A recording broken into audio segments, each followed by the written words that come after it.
Uncontrollable ego means uncontrollable feelings, but this is a huge power. If your subconscious is filled with a huge number of unfulfilled desires concerning your life, here is what's important. Do not regret about something you didn't do, about running out of time and so on, but realize that you didn't need it. What matters here is what you can do for yourself. If you improve yourself, you will improve a dozen people around you.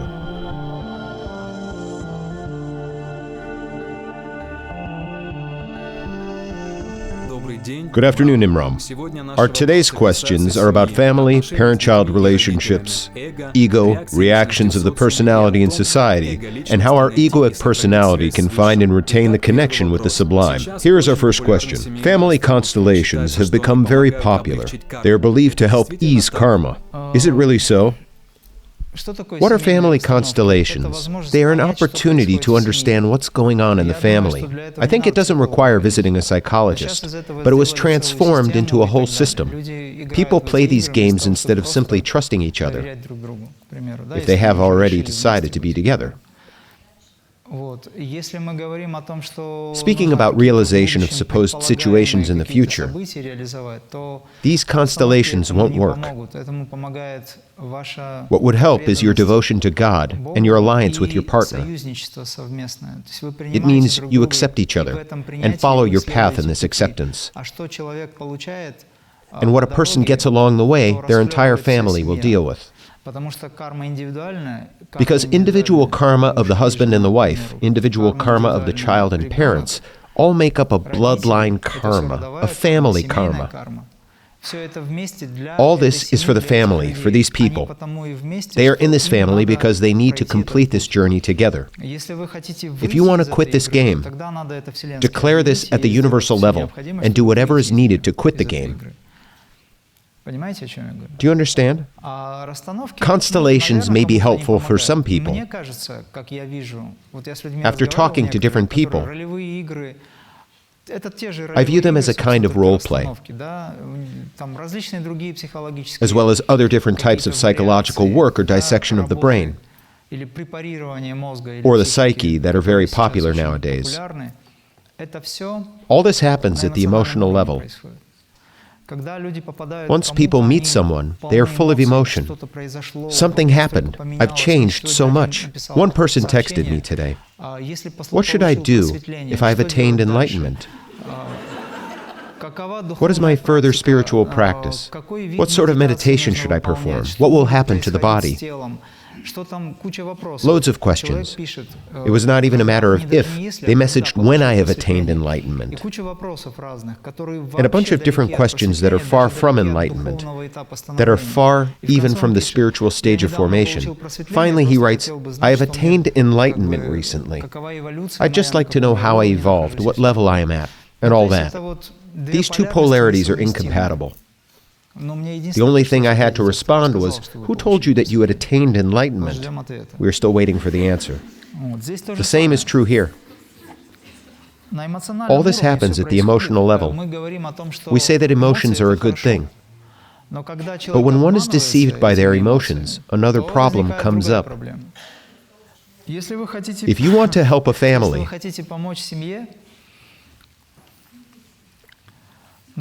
this may sound as a joke, it's best not to interfere. Please don't create anything deliberately, artificially.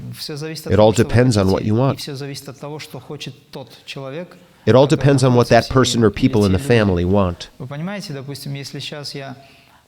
Another example. I have a cousin. We began to practice together. He chose a different branch. Once I came to his house.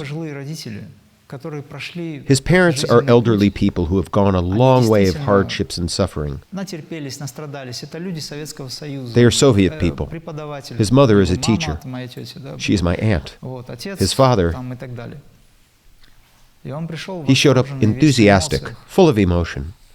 I asked, "What happened to you?"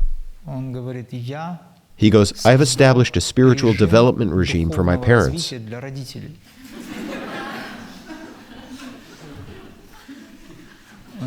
I say, "Read the first paragraph to me." He replies, "Waking up at 4 p.m. I ask, and how does it go? I'm going to start working with them. And he exhausted them. After checking 100 homework notebooks, his mother, who was a teacher of literature and Russian at school, would come home, nodding, already sleepy. About 9:30 p.m. he would read the Bhagavad Gita to her. I say, why are you torturing her? Leave her alone. She doesn't really need the Bhagavad Gita. She lives in Dagestan. That was back in the 1990s. He was very zealous about it. They saw life differently. Some people have one perspective, others have another. If they don't match up, it is very difficult for the family. They will have to find a compromise. When one goes mad, others just tolerate or observe, or they will have to go mad together. You must accept people as they are, or find an opportunity to do that. Once you accept this situation, once you accept yourself in the first place, how can we help others until we learn to help ourselves? How could I share my experience with you if I hadn't gained it? This would be just lip service. It would not be real, and none of you would believe me. When I talk, people somehow believe what I say. When I ask, why do you believe me? I may be telling you lies. They answer, we feel you're telling the truth. We feel the power of conviction. It means that it resonates with the inner state. If I simply read a bunch of books and started lecturing you, well, any of you could do the same. But I have a strong card that I use a lot. I've read only 5 or 6 books in my life. They all have nothing to do with yoga. What matters here is what you can do for yourself. If you improve yourself, you will improve a dozen people around you. In Russian, the word family means 7 of me. 7. Which place among these 7 is yours? What's your role? Obviously, if you want to help people, you need to start with yourself. Your acceptance, your inner calm, your relaxed state will then turn these people towards you. I'm talking about the extremes now. In general, everything is okay. You may want everyone to be like you, but it's impossible. They say that one should help their parents. Where is the line between helping them and living their life? If it happens, it's also part of the plan. By and large, you serve. In any case, your parents need your attention, especially if they are helpless. If they live more or less well and cope with everything, support them. When they don't cope with everyday life, you, their child, loving and compassionate, should be near them. However, some parents often act up and don't want to do what would be convenient for everyone, because they have their own ideas about the situation. It's advisable to find a compromise. You will have to devote a great part of your attention to them. You won't leave them, right?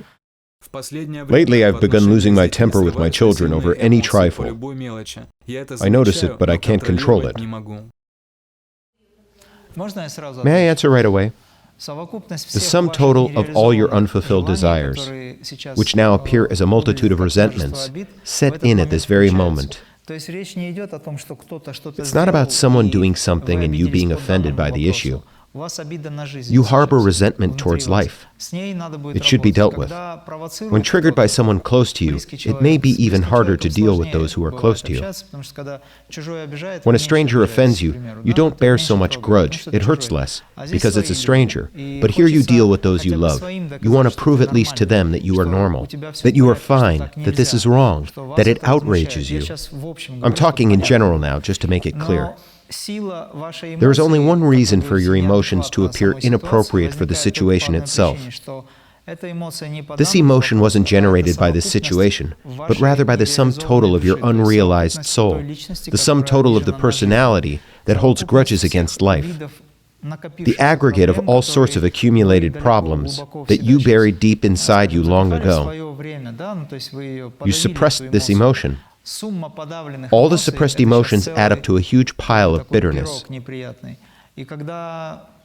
When you put a match to it, it's set on fire. It's a big blaze already, not just sparks. Do you understand? It's high time that you got rid of it. You should be thankful to those who triggered these emotions, because they help you release them. And it will happen again and again until you realize that this is an illusion that is not worth talking about, because this is really an illusion. Just don't get attached to it. Ignore it completely. If you truly settle this issue, you will be able to drop this dead weight. Or you work with it and transform it step by step. If you say, I'm ignoring this, but it's not really the case because it still dwells in your subconscious mind, your reaction will be the same once they challenge you again. In a certain situation, you should either cut it off and say, enough, I realize it's pointless, I have settled it. Or, if you can't manage to do it, practice and meditate to settle it, while gradually transforming your consciousness. Today I have told you very important things. You understand them to a certain degree, but it's still difficult for you to realize the depth of it. I've talked about several parts of the spine. Do you remember? I've mentioned that the lower spine is responsible for very important qualities. They are the power of the mind and an enormous power of feelings. What is lower spine? Muladhara, Svadhisthana, and Manipura. Closer to Svadhisthana and Muladhara. Why are feelings concentrated there? Because it's where ego dwells. Uncontrollable ego means uncontrollable feelings, but this is a huge power. It's an enormous power. This is why when you focus your attention on the lower spine, well, not only the lower spine, but including it, because the divine cave is the entire length of the spine, and you deal with all these aspects at once. The middle spine is at the level of the stomach, or the Manipura chakra. What is it responsible for? For the evenness of your mind. What is an even mind? It may sound not very clear. This is the equilibrium of your mind.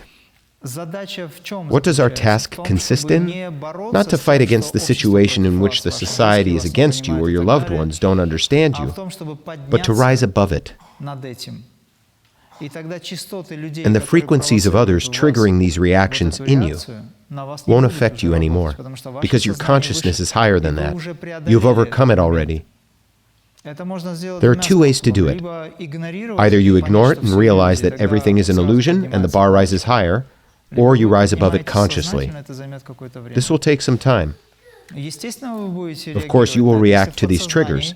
If your subconscious is filled with a huge number of unfulfilled desires concerning your life, you had expectations about many things, but you have lived your life differently.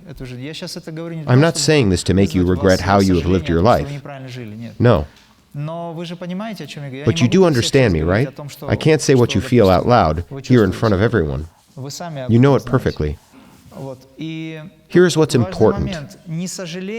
Do not regret about something you didn't do, about running out of time and so on. But realize that you didn't need it. It will help you rise above it. You didn't need it. If you needed it, it would have happened. What do you need now? Now you are here. You are here to gain knowledge. This is a very good question. It concerns everyone, because things we are talking about are true for every person. Where you concentrate your consciousness, where your assemblage point is, what you will focus your attention on to change yourself. It all depends on your understanding and on your goals. You need to develop an ability to hold your tongue back when someone insults you and you want to return it. That's a first. Second, Realize the principle of unity and understand that now your spiritual component needs to be tested. How you react to it, whether you have accepted it or not. It doesn't mean you must be absolutely calm. You may find something upsetting. So you just get up and go. Get up and leave this place. It doesn't mean you must carry it within. You can detach from these people. You can avoid talking to them. But it doesn't mean that you must carry it within. They forgot about it in 5 minutes, and you still hold it within. And you keep torturing and suppressing yourself because you are holding this grudge. This is a common reaction of the unconscious. This is a habit recorded in your subconscious mind that you need to overwrite. As a follow-up on this question, your advice is to get up and go. But we know that the world is a mirror. If we escape this situation now, another one will reveal our nature later. Yes. If one can't cope with themselves, if at that moment they can't realize things you are talking about and rise above it, it's best to get up and go. To compensate for it, that's fine. However, from the philosophical, abstract perspective, it means to get up and go inside yourself. In other words, get out of this state and reconnect to your deepest self. It would be right, as possible. You need to develop these qualities. For example, what used to touch a nerve in me now leaves me indifferent. Why? I don't do anything for it now. It just ended. It's pointless for me. One should develop their spirituality that would help them rise above it and give them strength. When a person is strong enough, they don't react like that. The only thing they can do in this situation is to play. They can sort of allow themselves to do it while being continuously aware of doing this deliberately. Because they need to educate. If the world is a mirror, then educate others. If the world is a mirror for you, you are also a mirror for someone. If one's behavior is obscene, make them understand it in this or that way. There are different ways to pass on knowledge.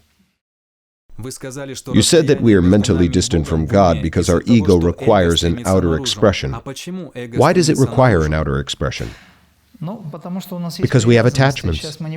We aren't going to discuss the origins of it. Otherwise, we'll have to look for the answer for that biblical question of why Adam ate the apple. It doesn't matter now. Everybody knows why. Because Eve gave it to him. He couldn't refuse to take it from his girlfriend's hands. Why can't a person, as it may seem to them, find him? Because they have a bunch of external attachments. Why? Because they are attached.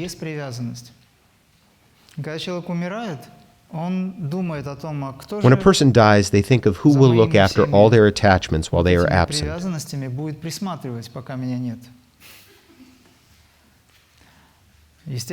Of course, while they deal with their life in this horizontal dimension, the vertical connection is lost. Actually, your attachments, if any, take a lot of your energy. A person may have different attachments, for example, to frequent nightclubs, or rehearse something, meet friends, spend time with them. But when a person has a headache, they reject everything. They don't want it. They become physically incapable of doing it. They may think that they need to do it, but they don't want to, because there is another power that forces them to think differently. And if our attachments are very strong, the universe will create conditions for our headaches to never end. Figuratively speaking. For this person to understand that in this life we don't even belong to ourselves, I wanted to go on your retreat several consecutive years, but certain cosmic circumstances prevented me from going. I was told not to pay attention and just go. I decided to try. I missed the flight. I thought, okay, then I'll go by train. Nothing would stop me again, and here I am. What was it? I had a friend. He's already left this world. His son tried to go and see Sai Baba 14 times. 14 times to Sai's ashram in India. His younger son had no problems with going there. Millions of people visit this place. But there are people who can't get there due to certain reasons until a certain moment. His father told him, look, you should change yourself a little, start to recite spiritual prayers. He had an egoistic desire to see Sai Baba, this magician, the manifestation of God.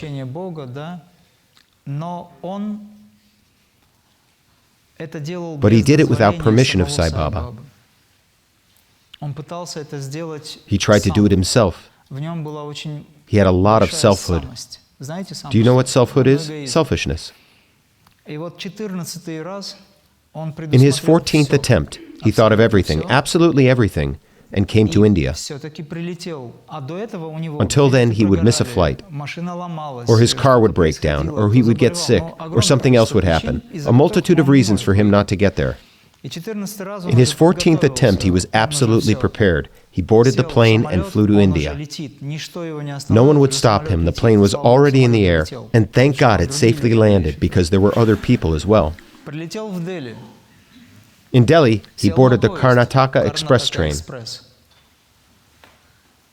He had to go 2,500 kilometers. At night, he slept, and in a day, he was to come to Sai Baba. He woke up at night. His carriage was uncoupled. You see? And he never got to Sai Baba. He had to ask his permission. It may seem crazy, but I saw you in my dream.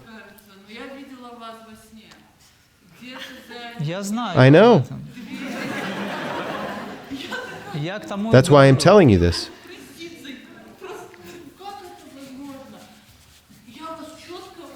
I felt you. I saw your eyes. Only eyes. When it happens, I usually ask, where did you wander at night? To see the eyes was enough.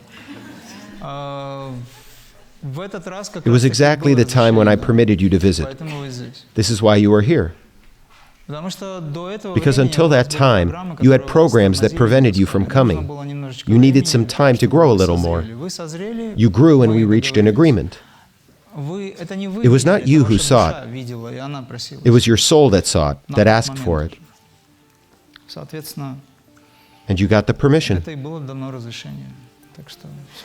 Do we need to see it in a dream? No, it's very individual, not necessarily. There are people who didn't see me in their dreams, but they are here. Another principle works there.